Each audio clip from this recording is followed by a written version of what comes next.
Do you have any pricing advice? What causes burnout for creators? How do you deal with unpredictable income? Girl.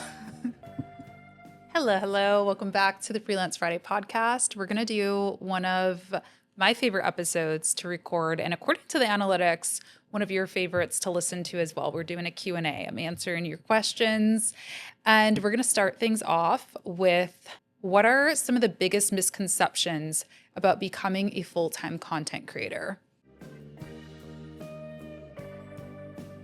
Quick pause to tell you about today's sponsor, Brevo. This is a tool that I recently found that is going to be so helpful for any of you who are social media managers, freelancers, content creators, anyone running an online business, essentially, which is, I think, most of you. So a big mistake I see a lot of new creators make is they create a bunch of amazing content on YouTube or Instagram, but they don't really have a system to actually capture leads that show up and move people into their sales funnel. And that's exactly where Brevo comes in. It's basically an all-in-one platform where you can manage email marketing, automations, SMS, and even your client contacts all in one place. So, for example, let's say that you're a social media manager and you offer a free content calendar or planner download. Someone signs up. Well, with Brevo, you can automatically send them an email with the freebie. You can also follow up 2 days later to tell them about your services, and then you can send another email showing off your portfolio. That whole nurture sequence just runs in the background, and that's exactly how to sell. You do this kind of slow sell that feels really helpful, not pushy. Or maybe you're a content creator. You can set up a welcome flow when someone joins your email list. You can introduce yourself, share your best videos, and then promote your course or your offer. It just makes your marketing feel way more intentional instead of like a bunch of random posts. They also have SMS and WhatsApp options, which is incredible. This can be really great if you're launching, if you have wait lists for things, or maybe you have limited spots, maybe in a coaching program or a cohort-based course, let's say. So if you want to give it a try, Brevo is offering my audience 50% off their first 3 months on the starter or standard plans. I'm going to have a link down in the show notes and description box if you want to try it out. Just be sure to use code Latasha50 alongside that link. Thank you so much for supporting the sponsors. They help make this show possible. And thank you, Brevo, for supporting the show. I feel like honestly, there aren't that many misconceptions anymore because the world of content creation is so much more open. Like people talk about it more. I think a lot of people understand it now. Whereas when I first started, it was kind of like, ooh, like so mysterious. I have blogs where I literally share like a week of my life as a content creator, and I'm not the only one. I guess I know there's a question about this later on, but I guess I'll kind of lead into it is that I think the biggest thing is people think it's all about one thing. Like when I get platform monetization, like when I got monetized on YouTube, or when I get my first brand deal, or whatever, like when I sell my first course. And the truth is, being a content creator really does require you to pull multiple levers. That's my thesis, if you will. That's what I believe, at least for somebody like me, who I consider myself to be like a journeyman creator. Like I'm not a big, famous, huge creator. I am like a working creator. I have to show up and run my business to make money from this. I'm not like this celebrity level creator. And I think for people like me, we do have to sort of have our hands in different pots, if you will, to be able to monetize. I don't think it's like one thing. Yeah, this kind of leads into the next question, actually. Should you focus first on growing an audience or selling your products or services? I think you should always focus on growing your audience first before you start selling anything. With that said, I think you should know which levers you have available to pull and be thinking strategically as you're creating your content in the beginning. But I don't think anybody, I don't care who you are. I don't care if I was like consulting. I don't know why I always say Oprah. She was just like a huge inspiration to me when I was younger. And she's just like a huge brand, personal brand that everybody knows. But like, yeah, if I were consulting Oprah Winfrey herself on her YouTube strategy, I know she already has one, but let's just pretend she didn't.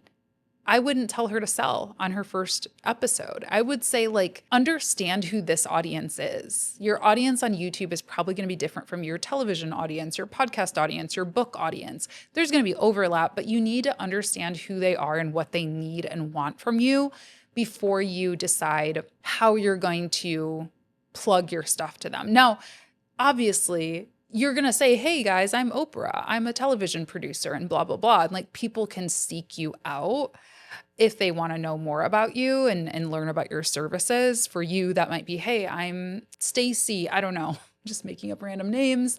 And I'm a social media manager. Well, yeah, they can like go to your social media management website and find out more about you. But I don't recommend like pushing it, like book a call, like right away. We've got to be in the business of building community first. That doesn't mean you can never sell. That doesn't mean you have to like build community only for years. But yeah, I think you should like just learn who these people are, like introduce yourself. I mean, I always say it, it's like business is like dating. It's like making a friend. You don't walk into a dinner party and be like, hey guys, buy this stuff from me. You're just like, hey, I'm Latasha. Like I do marketing. And then the questions start getting asked and then you're like, oh yeah, like I can tell you more. Yeah, sure. I can send you my portfolio. Sure. I can screen share my website. Like it should happen naturally. Like feel out the vibes. We got to vibe a little bit more in marketing, I think. How do you deal with unpredictable income? Girl, honestly, this year, this like past 2 years has been hard and it has been different. Now, I feel very, very, very, very, very fortunate that my version of hard is very different from my version of hard when I was working at the mall, and like I had no savings. I was making such a small amount of money. I feel very fortunate for that. And that is by design. I know we would all like the good times to just continue forever. The waves where all the stars align. The economy's good, your energy levels are right, your mental health is good. Like all of those things, when they align, that's when like, for me at least, the big revenue, like I'm like, oh my gosh, I can't believe that year. But things change, both in the world, in the industry, in yourself. And so you have to always plan for those rainy seasons. It's really not a day when you're a freelancer. It's a season typically. And yeah, I mean, I truly, like when I look back at the amount of money I was making in like 2021, I'm like, it's a lot. It was a lot. I hope those days come back. I do have confidence that I will have more years like that again, but I saved all of that money, literally. Like I did not spend much at all. And if you watch my vlogs, this is something like, I don't know, maybe this is like a humble brag or something. I've had so many friends. I'm pretty sure I think like my friend D said it when he came to visit me. I told him like a number, like it's something, I don't know. He asked me a financial number about business and I told him and he was like, dang, like, I'm not quoting him verbatim, but he basically was saying like, you don't act like you got it like that. Or like, you don't give off the vibe that you got it like that. And like, you live pretty, modestly, I guess. And that's just always something my mom has always taught me is like, live below your means, Yeah. So I still do that, I think. I mean, my expenses have gotten bigger over the years, I bought a house, I bought a more expensive car, I rented this studio space. So, I'm not living as under my means as I have been in the past, but the point is like save, save, save, save, save. Put that money in high yield savings account. I use Marcus. I've got a referral link for Marcus. I didn't know anything about high yield savings. If you guys have questions, I mean, I'm not a financial advisor, but like if nothing else, at least put your money in that. Even if you only have $1,000 to save, put it in a high yield savings and it's going to earn more than if it's just sitting in your bank. Like little things like that I've picked up over the years. And so, yeah, just from like my Marcus account, for example, I'm basically earning like a good chunk of my mortgage every month just in interest. So even if like knock on wood, like, things really, really dry up and I'm making like virtually no money, I'm still not digging so deep into my savings ever at any point. What causes burnout for creators? I really wish I could cite my source here. I cannot remember where I heard this or read this. Creator burnout happens when you're not living your mission or your values, basically. Like, it's not about working a number of hours. And I believe this, right? Like when I am driven by passion, when I'm driven by purpose, there's no such thing as not enough time within reason, right? But when you feel like there is misalignment between what you believe or how you really believe you can serve and all of that, and what you're kind of being, I don't want to say forced, but sort of forcing yourself to do, I think that's when burnout happens. That's when it happened for me, when I felt like I was like, I'm kind of tired of talking about this topic. For me, honestly, like I kind of dove deeper into just the human psyche and like well-being and becoming a more aligned human as a whole, not just like, oh, I want to make a bunch of money. Like I realized money is not everything. Obviously, I knew that before, but like I really realized after living it, after making like to me huge amounts of money, and I'm like, still unhappy in certain areas. And then watching my income dip a little bit and being like, wait, I'm happier because I've worked on the other things. I think that's where I was like, I can't keep making videos that are just saying like clickbait, 6 figures, $1 million, like whatever, like, I don't know. I just felt so unaligned, misaligned for me. And so I had to really be like, what is more important, impact or, dollar signs? And, you gotta, like, this is a job. So I think sometimes when we get so like navel gazy about it, it is kind of like ridiculous because it's like, I mean, the person working at McDonald's, like there could be a vegan working at McDonald's, whatever, like somebody who totally does not agree with those values. And you got to do what you got to do. But I think the difference with that is like you go home, you take off that apron, you clock out and you leave work at work and you do what you have to do. Whereas as a content creator, the idea is it's a little bit about your person, a little bit more about your person and who you are. So yeah, I think that truly is what causes burnout. Okay, I cannot even I wrote my questions down from Instagram and like I'm like, this one I can't even read. Oh, okay. My handwriting is terrible. What separates a good brand partner from a bad one? I think my friend Ryan and I did a whole episode about this on my other podcast, if you want to check it out. I'm trying to remember what I said, or just whatever my original thoughts are. I guess I could just do that. I would say good partners view you as a person and view what you guys have as a relationship. Bad brand partners view you as an ad unit. They view you as a checklist, as like, oop, got to make sure that we're hitting this audience or this demographic or whatever, this number. And so we'll hire her. And that's all they see. Like a red flag for me is when a brand comes back to me and is like, well, based on your total number of views, here's what we can offer you. Like, here's the CPM. And I get it. Like CPM exists for a reason. And I think it should be a starting point, but it's not the full story. And I think any brand that just goes off of like a metric like that isn't looking at you as a whole person. I don't get the most number of views. I don't. I probably never will for a litany of reasons. Number one, I'm in a very niche like industry, a niche space. And then there's like, yeah, there's lots of other reasons. I'm like an introvert. I wasn't popular in school. Why would I be popular on YouTube? You know what I mean? Like I'm not for everybody. But I have subject matter expertise. I have connections in the industry. I have thousands of students that listen to me and value my opinion. Those things all should factor into a brand deal, not just like how many views I got on my last video. Those are the types of brands that I choose to work with personally. Do you have any pricing advice? Where to start?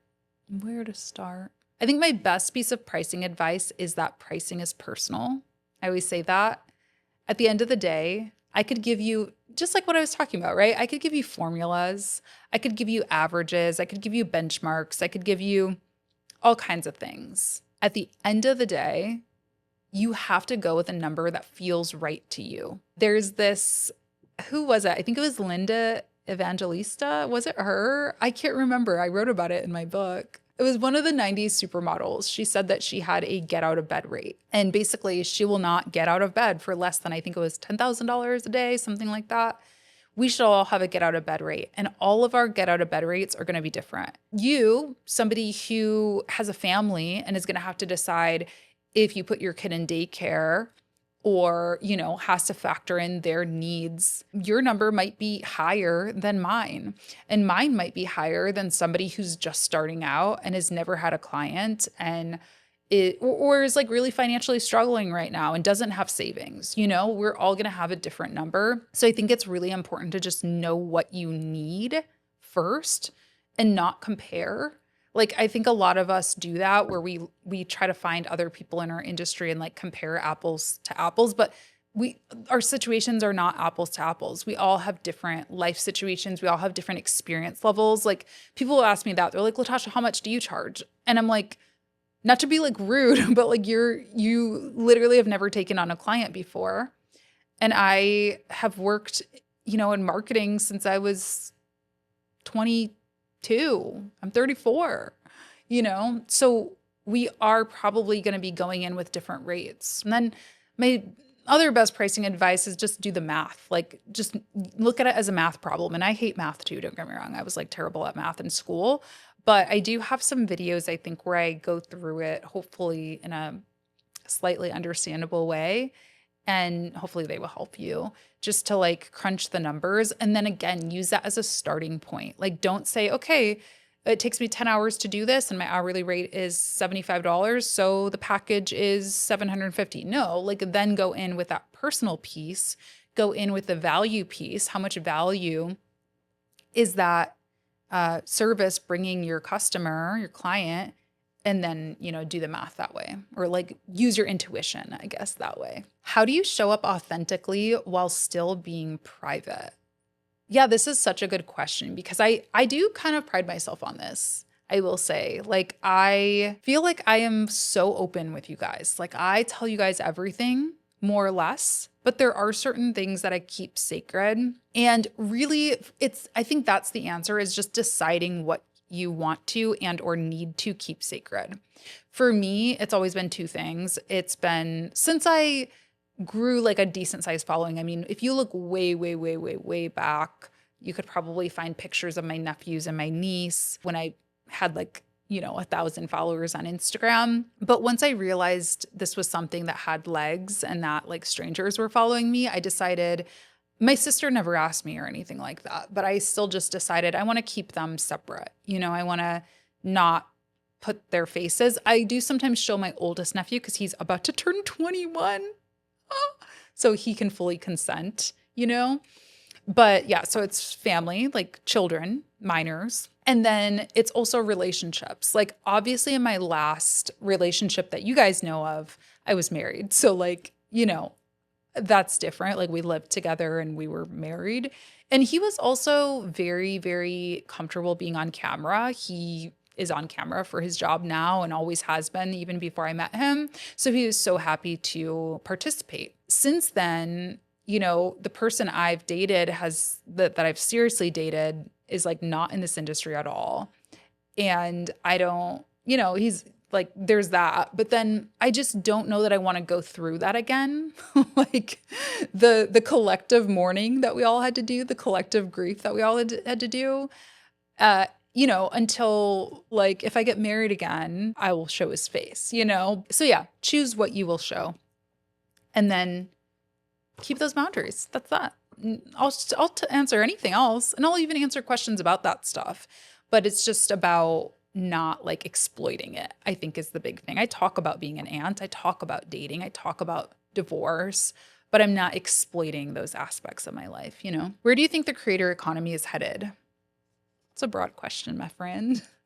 I think we're going to see a lot more creator products and like brands that are not based on themselves. So like a couple big examples. Emma Chamberlain coffee, Alex Cooper has the Unwell Network. Like I think creators are starting to, maybe it's just in my world too, because I'm 34. So I think a lot of creators are starting to think about like, okay, shoot, like I want to have a family, or I don't want to work forever. I want to be able to retire, or at least semi-retire. I don't want to have to be like pumping out videos and being the face of the brand all the time. So I think a lot of them are thinking strategically like this, like how can I scale this and not necessarily have to be dancing on TikTok or doing podcast interviews or whatever. And I think when the big guys are doing it, then we're going to see the smaller people do it too, follow suit. I think we're in the era of just like community. I mean, this is like, this could be for any year, I guess, but I do think like community is so important. Building without a sales goal is really important right now. I think people are really worried about the economy. And so it's a little harder to be like, hey, buy this like $5,000 course or buy this thing. I think people are just wanting comfort creators, you know?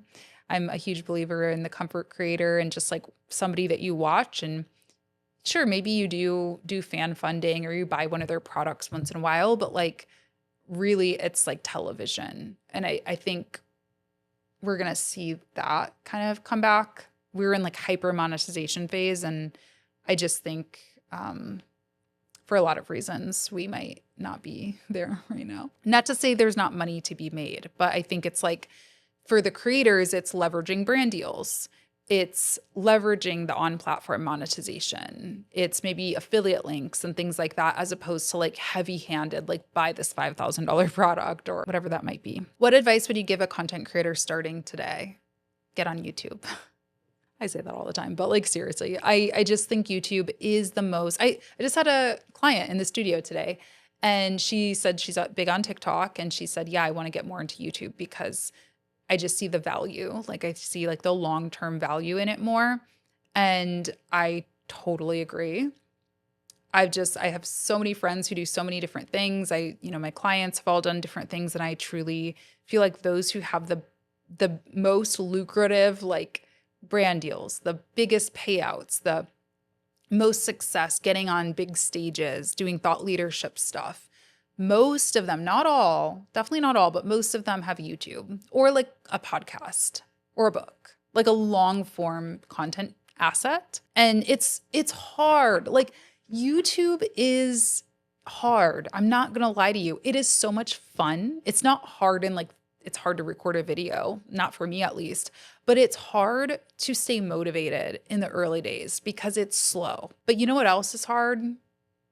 Getting abs. I know, because I had them for like a moment and then I binged over the holidays and now I'm back to building them again. Well, they're still there. They're just covered in a layer of fat. But no, seriously though, it's discipline. It takes a long time.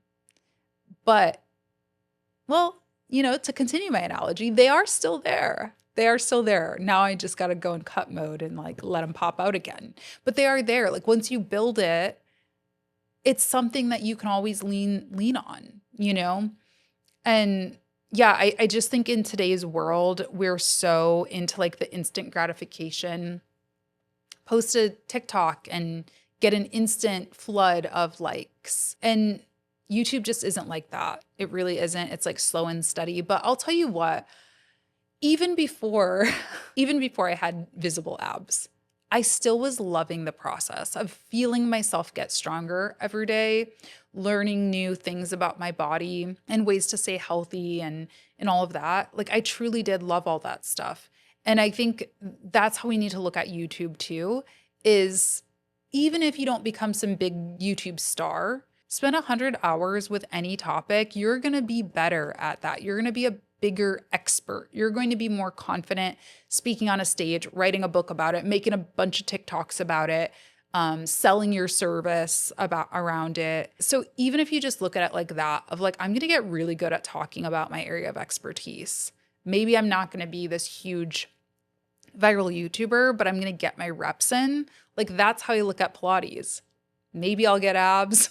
Maybe I'll have visible abs. Maybe I won't, but I'm going to be stronger. And like at the end of the day, that's what's most important when we're thinking about like working out. For me, at least, I just want to be stronger. I want to be able to lift things. I want to be able to open jars. And, I had the side effect of having abs for a day. No, I'm just kidding. Last question. Looking back, what's one thing that changed the trajectory of your career? Honestly, again, YouTube. There are so many things. Like when I think about it, like, I don't know. Sometimes I don't know how to articulate this, but like there are so many different paths you could have taken. Like you could trace your whole career, your whole life, and be like, oh, I could have went in that door and not this one. I could have went out with that guy instead of this one. I could have chosen to start a family instead of start a career, or vice versa. Like there are so many different paths that you can take. And I think it's really beautiful. I just like to remind myself I'm here, I'm where I'm supposed to be. All of those doors opened, closed, whatever, for a reason anyway. So yeah, there's a lot of different flashpoints, I guess. Starting YouTube was one, for sure. I mean, YouTube is like so much of my business. I think another one for me was probably launching the social media management toolbox, which was it like that product sold. I just threw my card. Oh my gosh. I'm going to feel weird if I don't have one in my hand now. So I'm just going to take a blank one. That was awkward. That product sold like hotcakes. When it first came out, there just weren't a lot of products out there on the market. There are a lot more now. It was a template pack for social media managers. There are lots of templates for social media managers, and there's AI now, but it existed at a time that like people weren't doing that. And so people just ate it up. And I mean, I have a video crying because I had my first ever $10,000 launch. That amount of money was like unheard of to me at that time. I mean, I'd only been full-time freelancing for a year. I think I was making six figures at that point, but that was through grinding, on client work. Like I'm like $10,000 in like a night or a weekend or whatever it was just like wild to me. And I think it showed me what was possible with diversified revenue streams. It showed me what was possible with semi passive income. And it taught me how to launch things and like do webinars and all of that. Another one I think is moving to Detroit. When I graduated college, I'm from a smaller town on the west side of the state, Kalamazoo.